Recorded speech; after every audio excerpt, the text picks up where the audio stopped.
네, 우리 오늘 함께 보실 말씀은 구약 성경 시편 107편 1절부터 9절입니다. 시편 107편 1절부터 9절, 제가 갖고 있는 성경으로 구약 882면입니다. 우리 같이 한 목소리로 같이 읽도록 하겠습니다. 여호와께 감사하라. 그는 선하시며 그 인자하심이 영원함이로다. 여호와의 속량을 받은 자들은 이같이 말할지어다. 여호와께서 대적의 손에서 그들을 속량하사 동서남북 각 지방에서부터 모으셨도다. 그들이 광야 사막길에서 방황하며 거주할 성읍을 찾지 못하고 줄이고 목이 말라 그들의 영혼이 그들 안에서 피곤하였도다. 이에 그들이 근심 중에 여호와께 부르짖음에 그들의 고통에서 건지시고 또 바른 길로 인도하사 거주할 성읍에 이르게 하셨도다. 여호와의 인자하심과 인생에게 행하신 기적으로 말미암아 그를 찬송할지로다. 그가 사모하는 영혼에게 만족을 주시며 줄인 영혼에게 좋은 것으로 주심이로다. 아멘. 우리 전후좌우로 우리 얼굴을 한번 보시면서 한 주일 동안도 수고 많았습니다. 한 주일 동안도 애썼습니다. 네. 찬양을 부를 때까지는 괜찮은데 이제 찬양일 끝나고 이제 설교를 들을 때 되면 교인들이 경직돼요. 다 이렇게 굳어가지고 경직되는데 이렇게 편안한 마음으로 이렇게 설교를 들으시면 좋겠습니다. 오늘 이제 저희 교회 이제 수험생 중에는 오늘 실기가 있어서 지금 실기를 보러 간 친구도 있고, 아까 우리 권사님들이 이제 식사 준비하며 그러더라고요. 오늘 비가 와서 오다가 집에 가는 교우들이 있겠구나 그러셨는데 진짜 있었어요. 네, 오다가 목사님 비가 와서 집에 갈게요 하고 지금 집에서 예배 드리시는 분들 계십니다.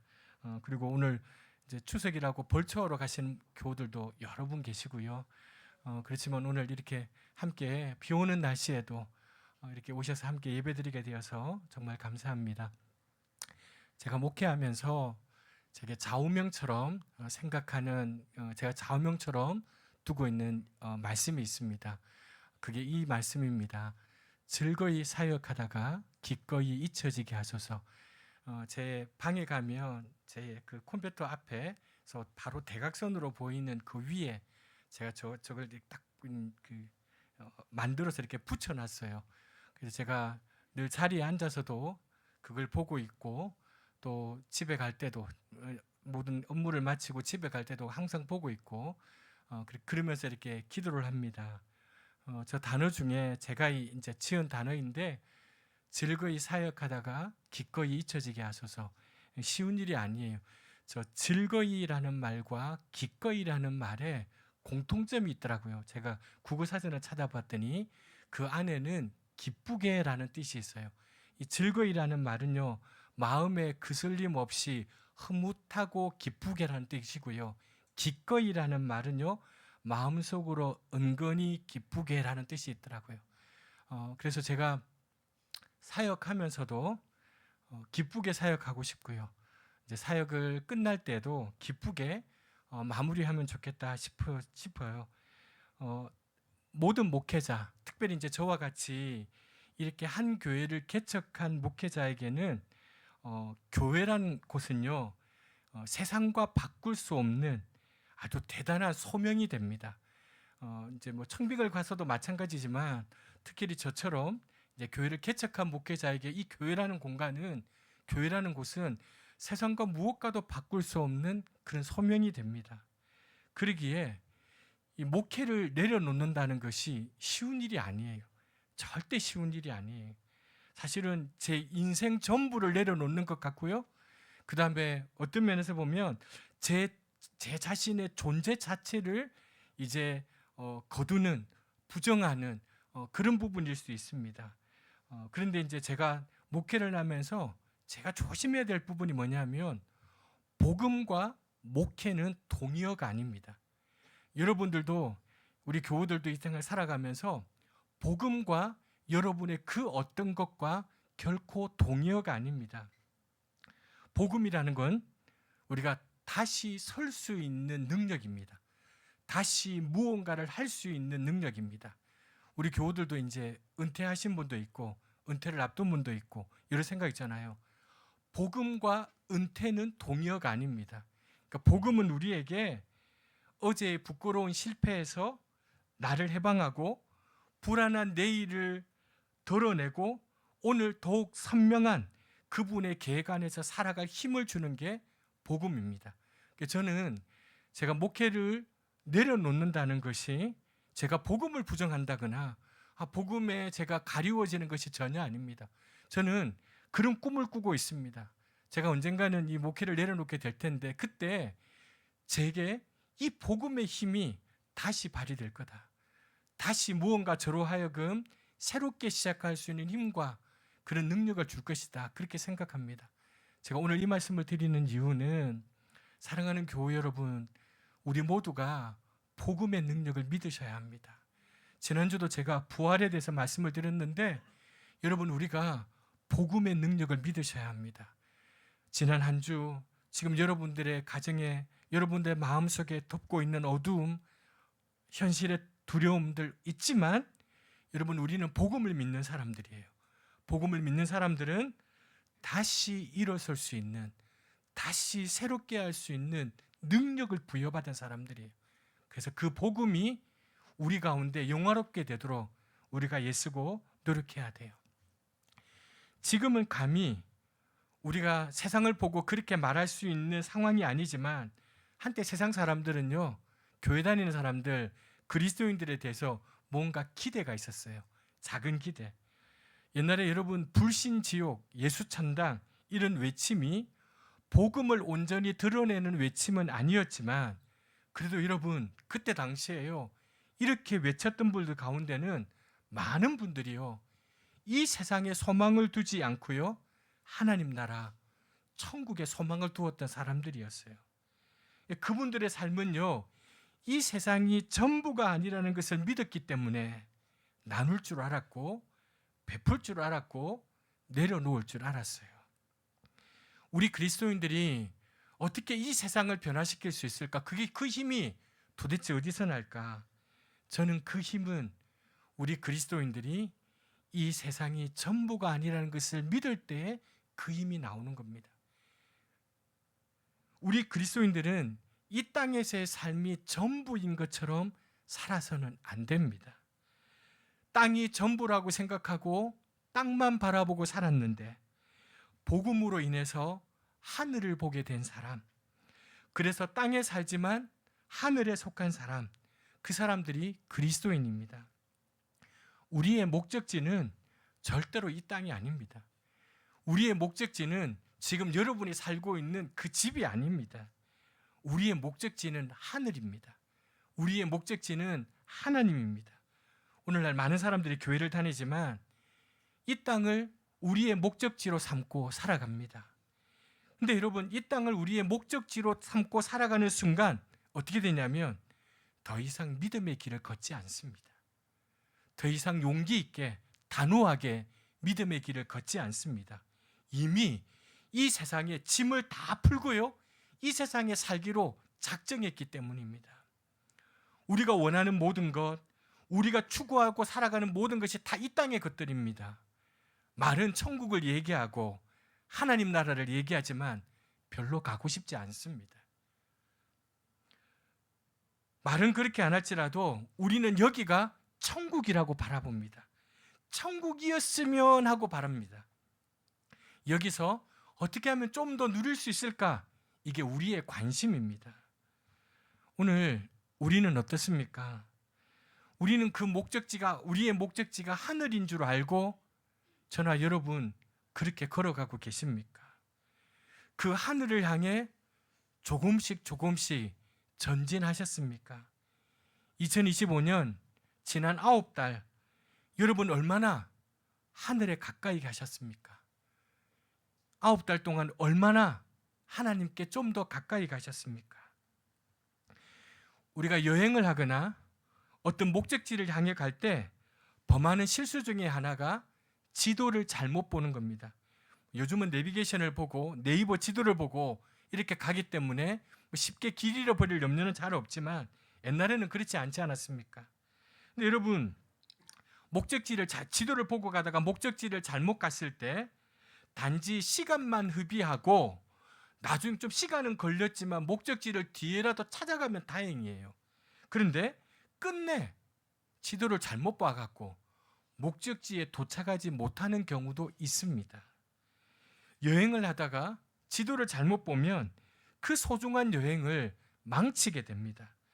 그런데 우리가 살아가는 신앙의 여정에서 우리가 만나게 되는 일들, 우리가 경험하는 일들과 그 의미들, 그리고 길에 대해서 성경은 분명하게 가르칩니다.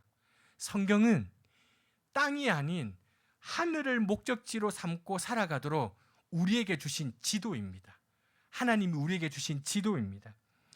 이 지도가 없이는 믿음의 길을 걸을 수 없을 뿐만 아니라 간다고 해도 목적지에 제대로 결코 도착할 수 없습니다. 근데 여러분, 중요한 건 지도가 없어서 망하는 게 아니에요. 우리 다 집에 성경책 몇 권씩 있거든요. 어떤 분들은 막 번역본으로 가지고 있는 분도 있고요. 영어 성경도 가지고 있고 다 집에 성경책이 있어요. 지도가 없어서 망하는 게 아니고요. 지도를 잘못 봐서 망하는 거예요. 말할 것도 없이 이단들이 그렇지 않습니까? 정말 열심입니다. 저도 이단에서 회심한 사람들도 만나고 저한테 이제 주중에는 저하고 만나서 그렇게 이야기하는 분들도 있는데요. 성경이 정말 열심입니다. 보통 사람들은요, 붙지도 못합니다. 대단한 사람들입니다. 그런데 그들은 성경이 없어서가 아니라 성경을 잘못 봐서 망하는 거예요. 이단만 그런 줄 아십니까? 아닙니다. 너무 많은 그리스도인들이 우리 인생의 지도인 성경을 보지도 않고 관심도 없어서 문제이고요. 첫 번째는 거기다가 이 성경을 자의적으로 해석하고 듣기 좋아하고 원하는 구절들을 중심으로 읽어가기 때문에 문제예요. 성경만 그렇게 읽는 게 아니라 교회 생활도 자신의 필요, 자신들의 기호에 맞추어 그렇게 신앙생활합니다. 부담스러운 말 들으려고 하지 않고요. 끄떡도 안 합니다. 여러분, 우리가 믿음의 길을 걷는다고 하면서 우리가 범할 수 있는 치명적인 실수입니다. 오늘 우리가 읽은 이 시편 107편 다 읽으면 좋은데요. 우리처럼 믿음의 길을 걸었던 시편의 기자가 그 길을 걸어가며 자기가 만났던, 처했던 상황들을 얘기하고 있습니다. 그런데 그 상황과 형편 가운데 오늘 1절의 말씀처럼 하나님께서 선하심과 인자하심으로 자기를 건져주셨다고 하나님의 구원을 노래하고 찬양하고 있습니다. 그가 처했던 상황을 정리하면 이래요. 첫 번째는 광야 사막길에서 방황했다는 거예요. 두 번째는 흑암의 사망의 그늘에 앉아 자기가 있었다는 거예요. 세 번째는 육신이 병들어 죽게 된 상황들이 있었다는 거예요. 그리고 마지막으로는 바다의 광풍을 만나는 것 같은 그런 힘겨운 상황들이 자신의 인생의 여정에 있었다는 거예요. 인생을 사는 동안 경험할 수 있는 다양한 상황들, 절박한 상황들을 이 시편의 기자가 얘기하고 있어요. 먼저는 자신이 광야의 사막을 걷는 듯한 인생을 살았다는 거예요. 성경이 말하는 광야는요, 하나님 외에는 누구에게도 도움을 바랄 수 없는 상황, 이게 광야예요. 사막이에요. 여러분, 우리는 그 광야 길을 걸어가는 동안 길을 잃기도 하고요, 고독을 경험하기도 합니다. 목이 마르고요, 줄일 때도 있습니다. 모든 희망과 꿈이 깨어지고 신락 같은 자유도 느낄 수 없는 흑암과 사망의 그늘에 앉는 경험을 우리도 할 수 있습니다. 또 어떤 이들은 병이 들어서 살아갈 소망이 끊어지거나 혹은 마음이 약해져서 깊은 우울을 경험하기도 합니다. 인생을 고해에 비유하듯이 우리는 인생이라는 바다에서 일어나는 수없는 풍랑과 광풍을, 큰 고통을 경험할 때도 있습니다. 이 시편의 기자가 경험했던 일들은 오늘 우리 모두도 예외 없이 경험하는 일들입니다. 그런데 우리도 예외 없이 경험하는 이 일들 속에서 뭘 기억해야 되냐면, 우리 인생 가운데 베푸시는 하나님의 인자하심과 선하심을 깨닫느냐, 깨닫지 못하느냐가 아주 중요합니다. 43절 한번 읽어보실까요? 지혜 있는 자들은 일들을 지켜보고 여호와의 인자심을 깨달으로다. 여러분, 우리가 인생에 예외 없이 경험하는 일들 가운데 하나님의 선하심, 하나님의 인자심을 통하여 깨닫는 것이 얼마나 중요한지 모릅니다. 오늘 이 시편의 기자가 그 광야 사막길을 방황하는 우리의 모습을 매우 사실적으로 그려주고 있어요. 4절 5절 한 번 더 같이 읽겠습니다. 방황하며 거주할 성읍을 찾지 못하고 줄이고 목이 말라 그들의 영혼이 그들 안에서 피곤하였도다. 길을 잃은 거예요. 방황하는 건 길을 잃은 거예요. 여러분, 우리가 길을 잃을 때가 얼마나 많아요. 아이들, 또 내 삶에 여러 길을 잃을 때가 얼마나 많이 있어요. 얼마나 막연해요. 그리고 거주할 성읍을 찾지 못해요. 광야 사막길에서. 이 거주할 성읍이라는 말은요, 목적지는 아니지만 길을 걷는 동안 물과 휴식, 그리고 음식, 잠시의 휴식을 거할 수 있는 공간을 말하는 거예요. 그런 공간마저도 제공받지 못한다는 거예요.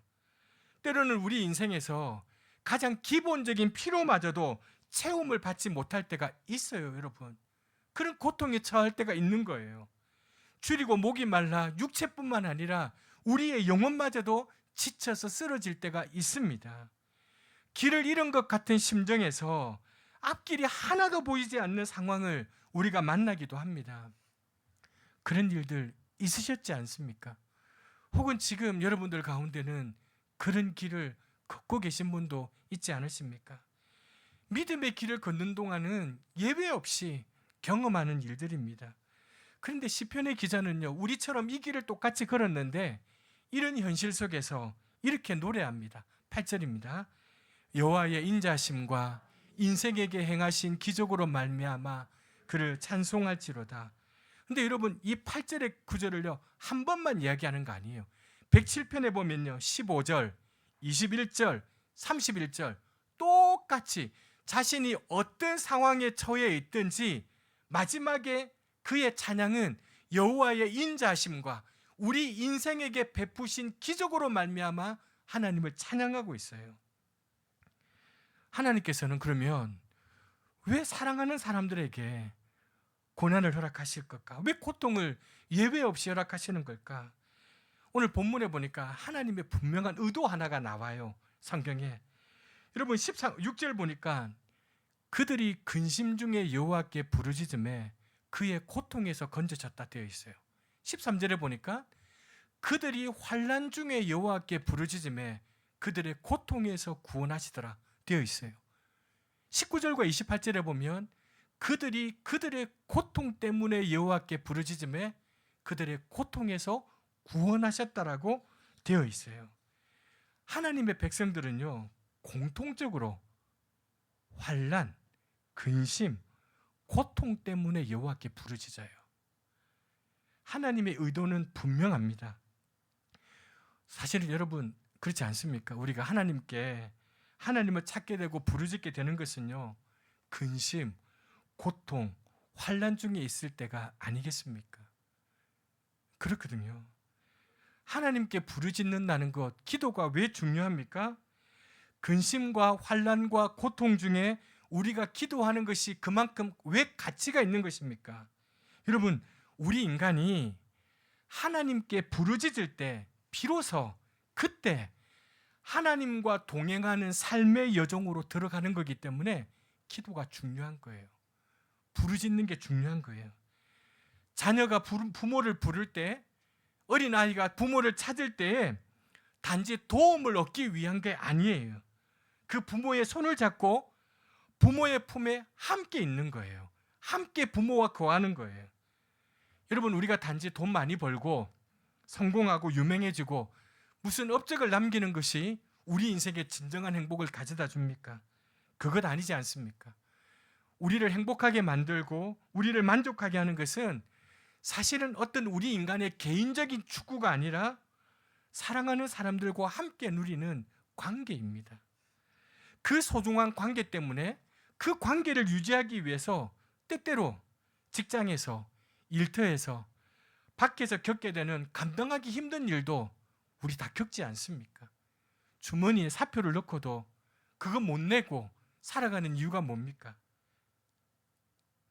여러분, 그러나 하나님의 형상으로 지음받은 우리 인간의 행동을 결정적으로 본질적으로 좌우하는 것은 하나님과 우리 인간의 관계입니다. 인간과 인간의 관계가 아니라 하나님과 우리 인간의 관계입니다. 그런데 여간해서요, 우리는 하나님께 나아가지 않고 부르짖지 않습니다. 여간해서 하나님께 기도하지 않습니다. 한번 여러분 이번 일주일 동안 손들라 그러면 부끄러우니까요, 마음속으로 한번 생각해 보세요. 내가 진짜 기도를 얼마나 했는가? 내가 간절히 부르짖는 기도 제목이 있었는가? 내가 진짜 기도를 얼마 했는가? 여러분, 우리는 여간해서 하나님 앞에 안 나아가요.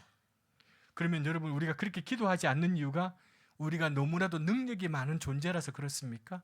그렇지 않습니다.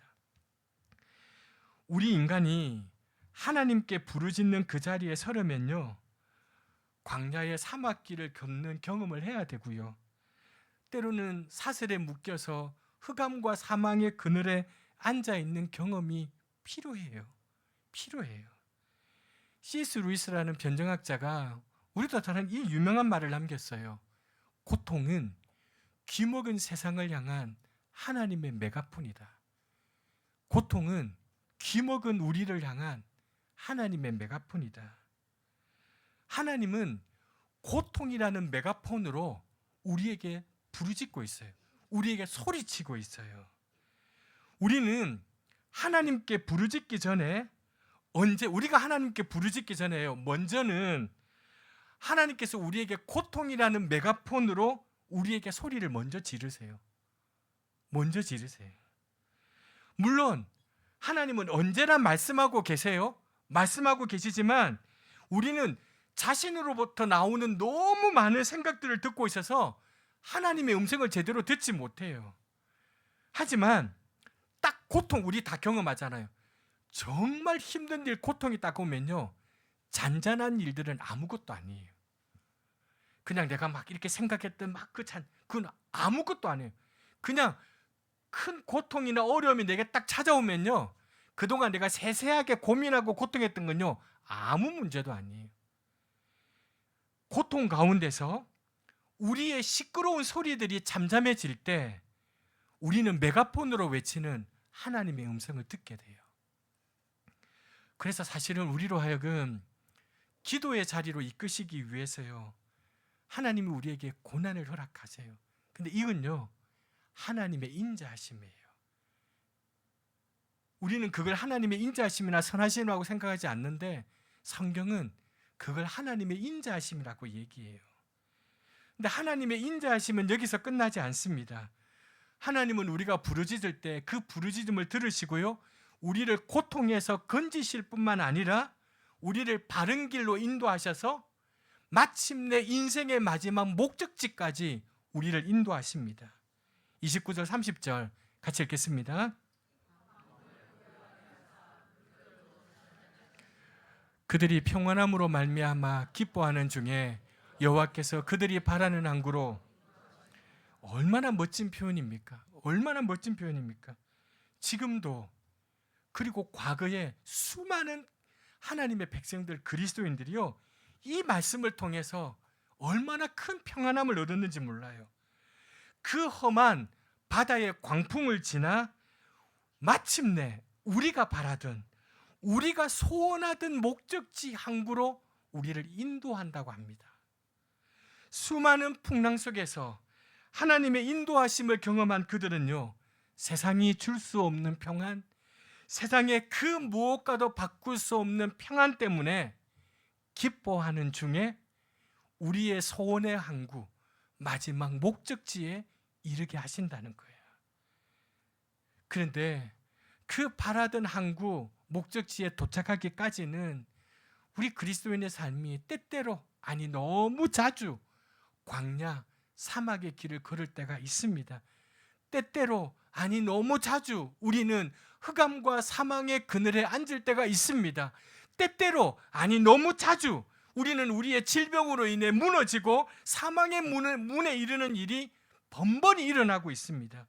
때때로, 아니, 우리는 너무 자주 풍랑을 만납니다. 그냥 풍랑 정도가 아니라 때로는 광풍을 만날 때가 있습니다. 그런데 이런 일이 일어나는 것은 하나님이 우리를 버리셨거나 하나님이 우리를 돌보지 않으신다는 증거가 아니라는 거예요. 오히려 우리가 하나님의 백성이요 자녀라는 증거입니다. 하나님의 백성은 이런 상황에서 하나님께 부르짖게 되고, 그리고 하나님이 주시는 그 평안으로 인하여 기뻐하는 중에 소원의 항구에 이르게 되는 거예요. 우리가 찬송가를 잘 부르지 않지만 찬송가 중에 이런 가사가 있어요. 고요한 바다로 저 천국 향할 때 주 내게 순풍 주시니 참 감사합니다. 여러분, 이런 날 있으시잖아요. 막 순풍에 돛담배, 돛을 단 날같이 막 근심이 없어요. 막 일마다 다 잘 돼요. 착착 해결되는 것 같아요. 이런 날만 있는 게 아니잖아요. 사실은 이런 날은 몇 날 안 돼요. 이런 날이 있어요. 2절에 큰 물결 일어나 나 쉬지 못하나 이 풍랑으로 인하여 더 빨리 갑니다. 이게 여러분 아까 8절에서 말한 여호와의 인자심과 인생에게 베푸신 기이한 기적이에요. 큰 물결이 일어나서요. 숨을 못 쉬겠어요. 이거 어떻게 해야 될지 모르겠는 거예요. 그런데 시간이 지나고 보니까요, 그 풍랑 때문에 더 빨리 가 있는 거예요. 그때는 왜 이 풍랑이, 이 광풍이 나한테 부나? 저주받았나? 하나님 벌하시는 건가? 이렇게 생각했는데 시간이 지나고 보니까 그 광풍 때문에, 풍랑 때문에 빨리 가 있더라는 거예요. 여러분, 우리가 이 믿음의 길을 걷는 동안 우리가 깨닫게 된 하나님의 인자심과 선하심이 또 한 가지 있어요. 마지막에 중요한, 그건 바로 교회 공동체예요. 32절 같이 읽겠습니다. 백성의 모임에서 그를 높이며 장로들의 자리에서 그를. 여러분, 이 믿음의 여정은 절대로 혼자 가는 길이 아니에요.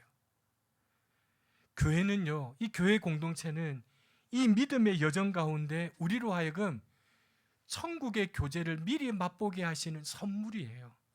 이 교회는 하나님이 우리에게 주신 선물이에요. 천국의 파편, 여러분 우리 파편이 있잖아요. 지옥의 파편이 있고요, 천국의 파편이 있어요. 전에도 말씀드렸지만 여러분, 우리 인생에 진짜 죽을 것 같은, 여러분 지옥은 그거예요. 죽을 것 같고 힘든 날이 계속 쭉 영원히 되는 것, 이게 지옥이에요. 천국은 행복하고 기쁘고 감사하고 설레는 게 계속되는 게 천국이에요.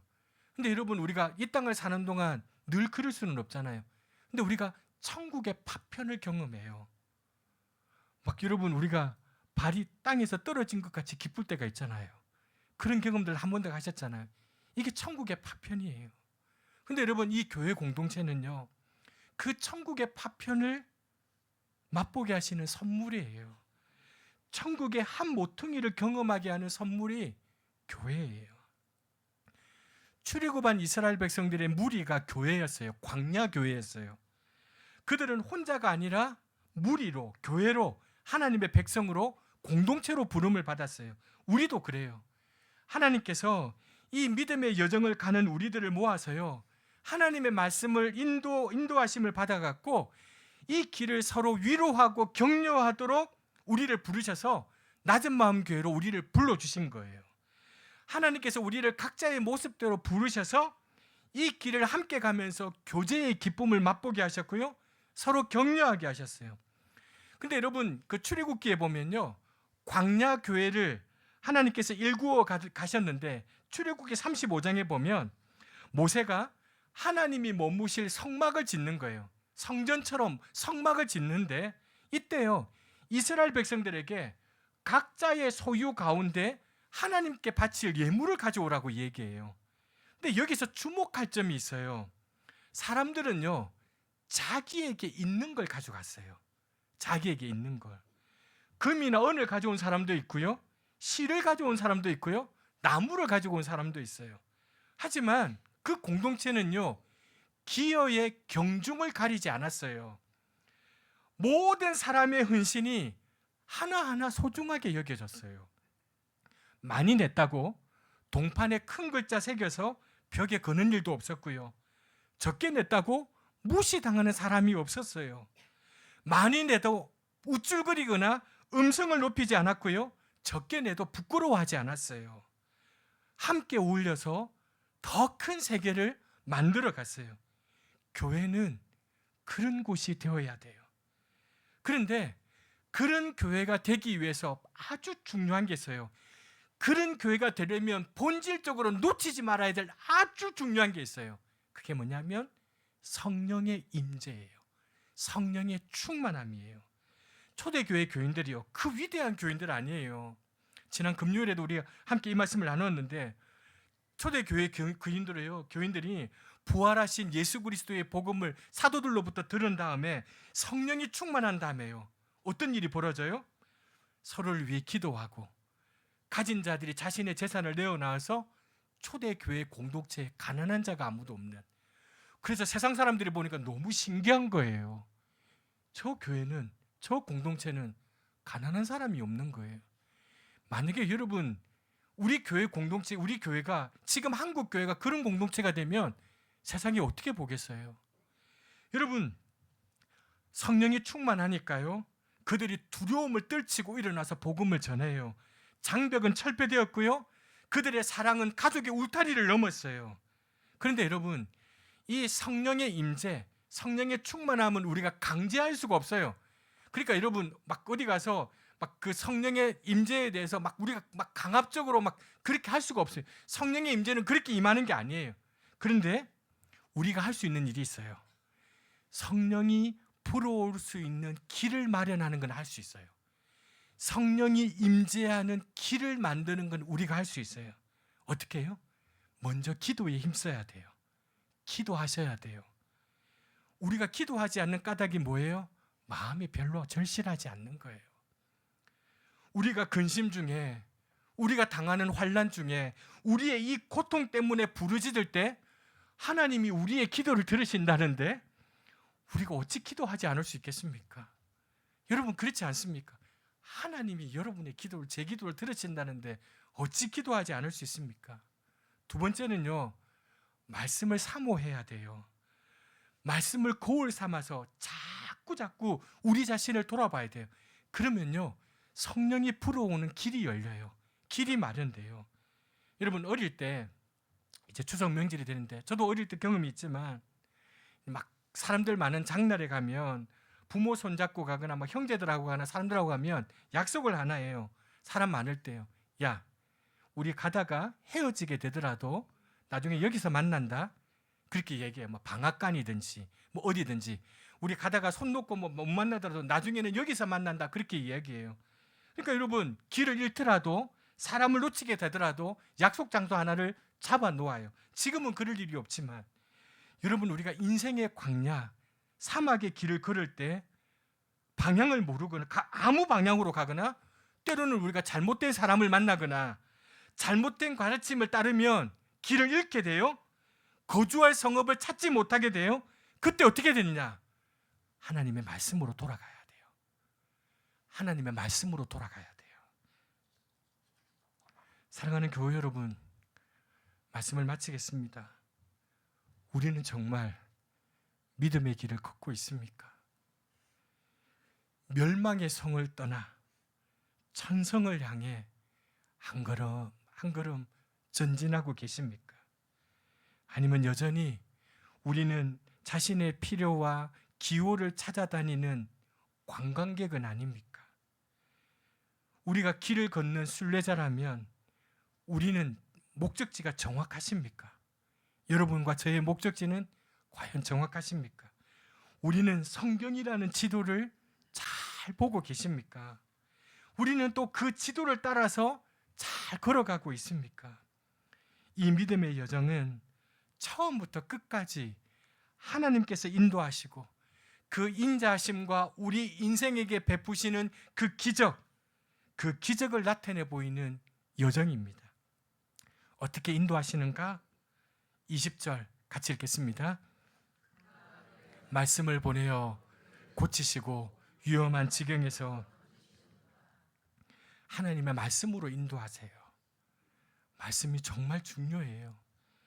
교회에 저와 같은 목회자를 세우셔서 그들로 하여금 하나님의 말씀을 가르치게 하심으로써 우리를 인도해요. 그러므로 여러분, 이 믿음의 길을 걸으면서 목사의 목양을 잘 받으시길 바랍니다. 간절히 부탁드립니다. 여러분이 목사의 목양을 잘 받으셔야 됩니다. 이 믿음의 여정 가운데 우리가 바라볼 분은 그리스도 한 분밖에 없습니다. 여러분의 믿음의 길의 모든 순간에 그 시야에서 예수 그리스도를 놓치지 마시길 바랍니다. 목사인 저 때문에 실망하고 상처받지 마시길 바랍니다. 우리 교인들에게만큼은 좋은 목사가 되려고 노력하지만 그게 어떻게 노력만으로 되겠습니까? 안 되더라고요. 안 되더라고요. 목사라는 직업이요, 오해받기 딱 좋은 직업이고요, 욕먹기 딱 좋은 직업이에요. 안 되더라고요. 그렇지만 좋은 목회자들은 교인들의 눈을 목회자 자신이 아니라 그리스도께 향하는 사람이 좋은 목회자예요. 제가 혹시 여러분들에게 별 영향력도 없고 여러분에게 뭐 별로 크게 없더라도 제가 마지막까지 여러분을 위해서 할 수 있는 일은 여러분의 시선을 그리스도께로 향하게 하는 것, 그게 저의 사명입니다. 사랑하는 여러분, 그리스도를 바라보십시오. 그분만을 바라보십시오. 고난이 닥칠 때, 절망의 늪에 빠질 때, 여러분의 믿음이 식어가고 있을 때 그리스도를 바라보십시오. 오늘의 삶의 조건이 힘겹다고 낙심하지 마십시오. 그리고 하나님 없이 문제를 해결하려고 하지 마십시오. 저와 여러분의 남은 인생, 하나님의 마음을 향한 중단 없는 끊임없는 여정을 걸어가실 수 있기를 바랍니다. 저도 그 길에 기꺼이 여러분의 동행이 되어드리겠습니다. 가다가 넘어질 수도 있지만 다시 일어나면 돼요. 우리 곁에서 걷고 있는 이들이 우리의 손을 잡아줄 거예요. 설교 원고를 작성하는 내내 제가 여러분에게 보내드렸던 그 찬양을 불렀어요. 저도 이 찬양이 1987년에 지어진 찬양이에요. 제가 17살, 18살, 20살, 21살 지날 때 여러분, 힘든 일이 있어봐야 뭐 그 나이에 무슨 힘든 일이 있었겠어요. 근데 생각해보면 정말 절망적이고 힘든 순간이 있었어요. 그때요, 가만히 교회 지하에 내려가서 이 찬양을 기타를 치면서 조용히 부르면서 하나님 앞에 그렇게 불렀어요. 힘이 들고 험한 세상, 외로운 나그네 길, 골고다 흘린 보혈 내 죄를 대속했네. 인자한 주의 음성 나의 마음에 들리어 그의 위대하신 큰 뜻을 확실히 알게 되네. 여러분, 그때 청소년 때 젊은 청년이었는데 그때요, 인자한 주의 음성 나의 마음에 들리어 그의 위대하신 큰 뜻을 확실히 알게 되었는데, 너는 여기서 끝나지 않는다. 네 인생이 여기서 망하는 인생이 아니다. 내가 너를 반드시 붙들 것이다. 내가 반드시 너를 도와줄 것이다. 그 하나님이 제게 주셨던 그 음성, 그 마음. 사랑하는 여러분, 우리 인생에 베풀어 주시는 하나님의 그 놀라운 인자하심과 선하심을, 그것 때문에 우리가 절망할 수 없지 않겠습니까? 그 하나님을 함께 노래하겠습니다.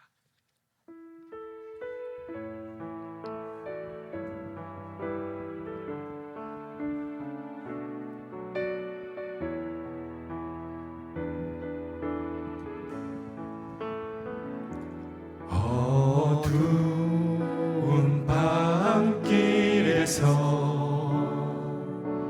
밝은 빛을 주시고 작은 내 손잡아 인도하신 나의 주님,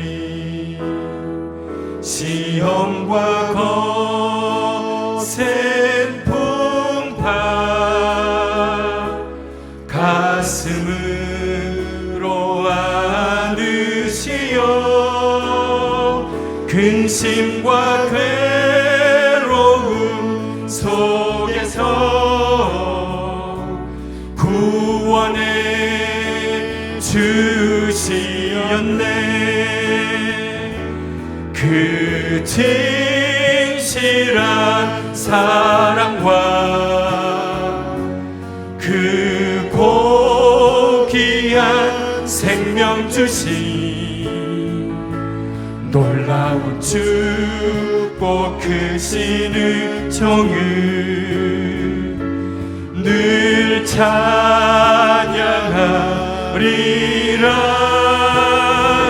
오 나의 주님을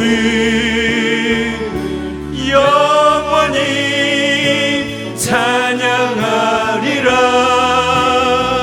오 나의 주님을 영원히 찬양하리라. 힘이 들고 험한 세상 외로운 나 그네 길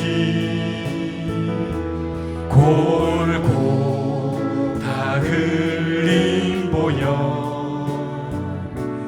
내 죄를 대속했네.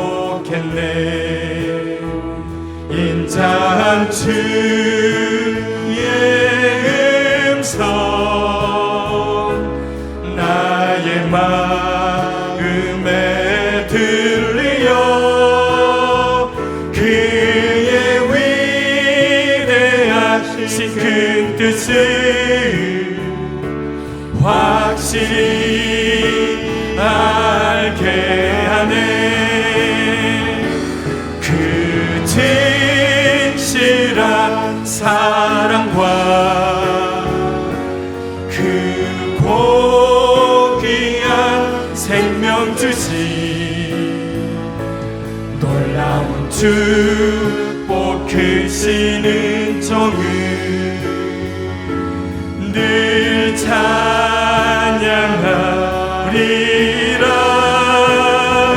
오 나의 주님을 영원히 찬양하리라. 오 나의 주님을 영원히 찬양. 그 진실한 사랑과 그 진실한 사랑과 그 고귀한 생명 주신 놀라운 축복 크신 은총을 늘 찬양하리라.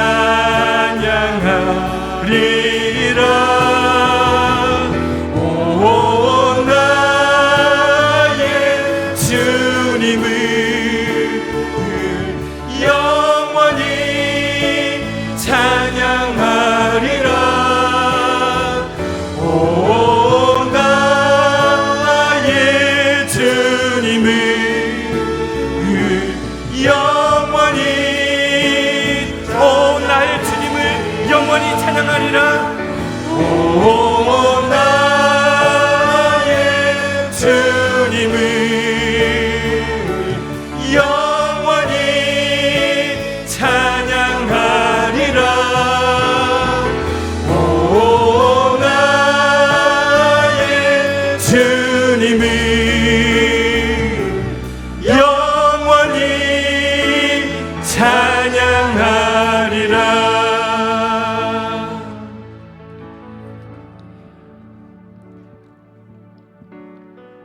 인생의 광야 사막길에서 어디로 가야 할지 모르고 인생의 길을 잃을 때가 있었어요. 그러나 다시 길을 잃게 되더라도 우리의 부르짖음을 들으실 분은 하나님 한 분밖에 없어요. 그 하나님의 인도하심만이 우리를 바른 길로 인도하세요. 마지막 최종의 종착지까지 우리를 인도하세요. 여러분, 광야의 여정에서 흑암과 사망의 그늘에서 질병의 고통 속에서 인생의 광풍과 풍랑 속에서도 언제나 변하지 않는 하나님의 그 인자하심과 신실하심, 선하심을 경험하며 살게 해달라고 기도하십시다. 그리고 지금까지 내 인생 가운데 베풀어 주셨던 그 하나님의 인자하심과 선하심에 감사하십시다. 오늘 우리 주신 말씀을 생각하며 함께 같이 기도하겠습니다.